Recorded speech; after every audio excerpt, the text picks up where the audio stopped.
j'ai demandé, et j'insiste pour la suite, qu'il y ait une union de tous les gens qui aiment la France, qui soient d'ailleurs de droite et même certains de gauche, pour qu'on arrête cette politique délétère de régression sociale et de chute économique que va poursuivre M. Macron. Très bien. Après, chacun a le droit de faire ce qu'il veut, mais de grâce, bon, essayez d'être un peu impartial. Vous avez été réélu, et justement, puisque nous parlons de l'alliance entre les deux tours avec le Front National, pouvez-vous nous dire où vous en êtes par rapport au Front National et quelle place vous désirez prendre au sein de la recomposition de la droite qui s'amorce? Je pense que M. Macron a organisé une vraie recomposition politique. Et il faut lui... Oui, il a rassemblé tous ceux de gauche comme de droite qui étaient d'accord avec la politique menée par l'Union européenne et la politique de sacrifices sociaux depuis 20 ans. Obligatoirement, j'ai dit qu'il fallait une recomposition à droite. Et moi, je veux qu'on unifie avec Debout la France, les Républicains, une partie du Front National, sans les défauts et les excès du Front National, sans les défauts et les excès des Républicains, notamment leur soumission à Bruxelles. Donc ça sera vous qui serez au centre. Non, mais c'est pas la question de moi. C'est la question. Je suis convaincu que le Front National ne gagnera jamais seul comme il est aujourd'hui. Je suis convaincu que les Républicains ne gagneront plus jamais seuls comme ils sont aujourd'hui. Et je pense que dans la vie, il faut s'adapter à ce qui se passe et qu'il faut bâtir un programme commun, sérieux.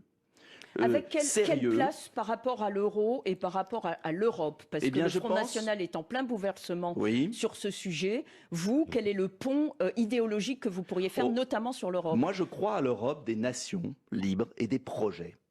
J'ai jamais été favorable, par exemple, au Brexit, et c'était ma différence, et on en avait beaucoup discuté avec Marine Le Pen. Donc vous ne sortez pas la France de l'Europe s'il y a une union, une alliance avec le FN et les LR? J'ai passé toute l'élection présidentielle à essayer de convaincre nos concitoyens, j'y suis pas arrivé, mais il faut du temps, qu'on pouvait avoir une Europe différente et qu'il fallait renégocier les traités. Et qu'entre le Brexit d'un côté, qui est excessif, et de l'autre, la soumission, comme le fait M. Macron avec M. Philippe, à cette mauvaise Europe qui nous conduit à la précarité, au déclin économique et migratoire. Qu'est-ce qu'en pense Marine Le Pen? Est-ce que vous en avez parlé récemment avec elle? J'en ai parlé souvent.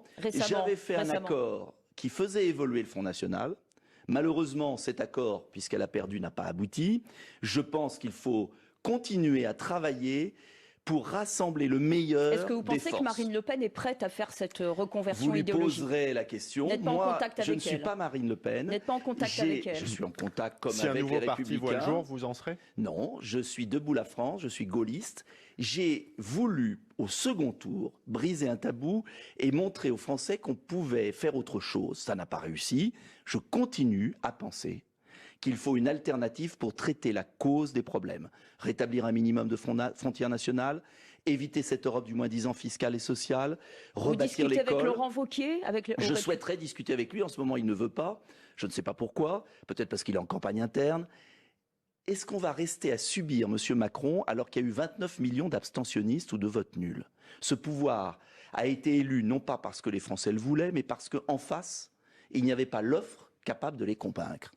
Donc, je critique M. Macron, mais je veux tirer les leçons de l'échec et proposer un programme plus sérieux, plus serein, qui arrive à convaincre un jour les Français.